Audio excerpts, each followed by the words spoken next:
Hello everybody, Kyle, WX9KVH here with Ham Radio How-Tos. Today we are going to go over very quickly how it is you change your digital modes in your ham radio hotspot. If you're like me, you have plenty of radios and all of them do something different. I personally have plenty of DMR equipment, a little bit of P25, and just at this moment, I just got into Yaesu System Fusion, and I'm constantly finding myself jumping around between the modes, and I've always been asked, how do you do it? So we're going to get into that real quick. So open up Internet Explorer. I recommend using Internet Explorer or Safari because for whatever reason, Google Chrome does not like the address we're going to type in to bring up your hotspot in case you don't know the IP address. If you know the IP address that is assigned to your hotspot, very good. You can use Google Chrome, type it in there, hit enter, and it'll bring it up. So we're going to type in pi-star dot local / and hit enter. It's going to bring you to your dashboard for your hotspot. So right now I currently only have DMR activated. So what I'm going to do is I'm going to go up here in the right hand side and I'm going to click configuration. You do that, it's going to bring up this window and it's going to show you a bunch of different digital settings that you can activate. Today we're only going to mess around with the first 5, which is DMR, DSAR, Yaesu System Fusion, P25, and NextEdge. NextEdge is not something I've done a lot of playing around with, so we are going to very vaguely touch on it, and then we will maybe down the road make another video that has a little bit more detail on that. So you're going to pick your mode you want enabled, and then you're going to click apply. For this video, I'm going to activate all 5 of them. I do not recommend doing this, and I'll explain why later in the video. So go ahead and click apply. And this is going to take a few seconds to just repopulate the page with all the modes activated. Got to give the Raspberry Pi time to do what you're asking of it. So as soon as that repopulates here, we'll get into the individual settings. Alright, here we go. It's going to reboot now. Of course, D-Star pops up right away on my hotspot. D-Star is a busy technology. Okay, so here we go. Got all 5 modes activated. You can see right here, you got DMR, D-Star, System Fusion, P25, and NextEdge. First things first, make sure you got your frequency programmed in. This is obviously what your hotspot's going to operate on. Most of yours will not look like this. I have a duplex hotspot, so I'm able to use 2 time slots on DMR. It doesn't have any use or benefit on the other modes. So if you are using NextEdge, make sure you program in your NextEdge ID here. I just noticed that popped up. I did not see that before. And make sure your DMR ID is programmed in here. So we'll move down here to DMR. The first thing you see is DMR Master. This is where you set the network that your radio is going to talk on. And when I say talk on, I mean Brandmeister, or in my case, I have access to Chicagoland or a couple other different private networks. This is where you're going to set it up. So you would select, if you're in the United States, you would select your appropriate Brandmeister talk group if you're wanting to talk on DMR, or if you want to talk on any other of the Brandmeister ones, or TGIF, or Ozark Digital. There's plenty of different networks you can connect to if you don't like one or the other. Then you will set your ESS ID. If you have multiple hotspots on DMR, you do not want them all programmed with just this. So if you have 5 hotspots, one of them is going to be 1, 2, 3, 4, 5. You can keep one just 3, 1, 5. Just one with your ID with no ESS ID, and then do 1, 2, 3, 4, and you'll be fine. But you don't want to have them on the same. DMR color code. You want that to match whatever you have programmed in your radio so that the hotspot knows you can, access it. And make sure DMR dump talker alias data is activated. If DMR is what you want, you would set everything up, you would click apply, and then it would come back and it would be on the network. Moving down to D-Star. Some of the fields here you cannot change, and that's because it goes based on the call sign that you have programmed right here.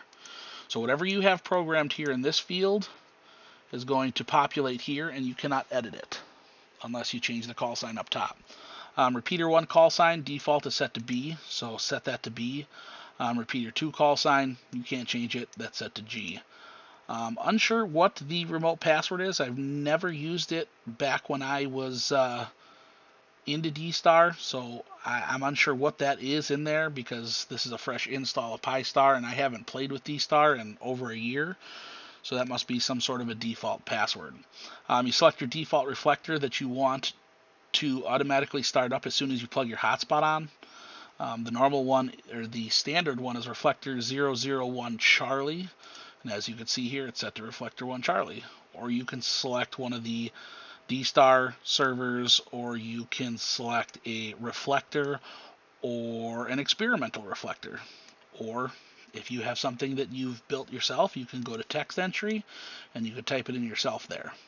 If you put it on manual, when the hotspot starts up, it's not going to connect to anything. You're going to need to go through whatever menus in your appropriate radio and turn that reflector on. And then the hotspot will come back to you and say, connected to 001 Charlie, in this case. Time announcements, you want that on. If you're in the United States, make sure it says English US. Don't know what this is, so we're not going to get into that. If D-Star is what you want to use, you can click Apply Changes, and when it reboots, you're good to go. System Fusion, this is probably one of the more simple ones. Actually, the next three look like they're pretty simple. Here you can choose what you want. The YSF room numbers up here, I believe these are all actual Wires X systems. You can connect to them, but you can't do anything with them. Maybe you can. I just started playing with System Fusion, so I'm not 100% sure. This is your parrot if you want to test how your audio sounds going in. And then they've got the FCS rooms, which I believe these are links to actual Wires X systems, but it's just a room that you can go into and talk through onto whatever network is attached to this. It's kind of a bridge. So you would select that, uppercase host files, and the Wires X pass-through. This does kind of work. Actually, this is for... Let me read. Uses on. Yes, this is for sending commands through your cross modes, which are Yaesu System Fusion to DMR, System Fusion to NextEdge, and System Fusion to P25. I have yet to play with them, so I'm not going to really get into that because I don't want to tell you something and it be wrong. P25, this looks to be one of the two most simple ones. You go in here, you select your server that you want to talk on, and away you go. Here's TGIF network. This one I know is a Wisconsin-based one. It's the one that I use the most. Here's a Wires X Digi. I'm not sure what that is. Maybe that's a P25 link into Wires X. So that's kind of interesting. Here's a looks like a Yaesu System Fusion one. The options they're all over the place. So who knows? I'm going to actually set this up to be on what I want it to be on here. Alright, if Yaesu System Fusion is what you want to talk, or I'm sorry, P25 is what you want to talk on, go ahead and click Apply Changes and you should be good. NextEdge. Again, like I said earlier, I don't know much about the NextEdge, so it looks like it's just like the P25. You select a server and your audio goes to whatever server you're talking to. And it looks like a bunch of them are in here too, like Wires X Digi 30639. It appears that it's the same exact over here, Wires X Digi. So who knows? Maybe that's for the linking modes. Again, I haven't gotten into any of that, so that'll be a later video. So I'm going to click Apply Changes, just so it saves all my changes, as this is a fresh install. That way when I go to switch modes down the road, I don't have to worry about reconfiguring everything and wondering why my radio isn't keying up my hotspot.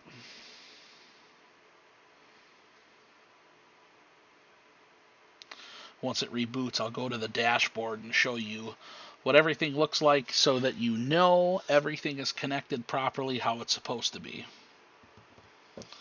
Just give me 1 second here, waiting for this to catch up. Click the dashboard button. So over here, you see all these are green, which means these are the modes you have enabled. When they're not enabled, they're going to be grayed out like this. And then you have the network status, which means you are connected to D-Star, DMR, System Fusion, P25, and NextEdge.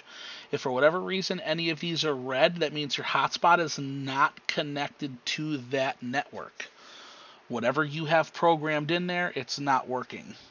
And on the left-hand side here, it'll show you your pertinent information as to what each mode is set at.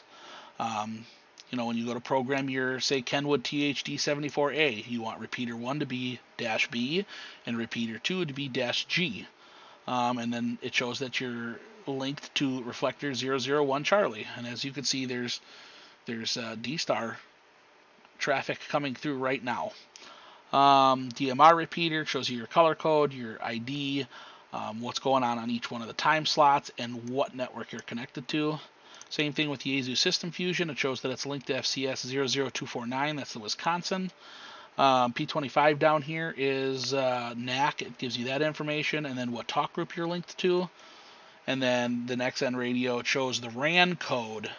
I did not see a spot in there to edit the RAN code. Let's go back and take a look at that real quick. I'm going to go ahead and turn all of these off, so the next time I click apply, it just leaves me with DMR. So under NextEdge, oh, there it is, NextEdge RAN.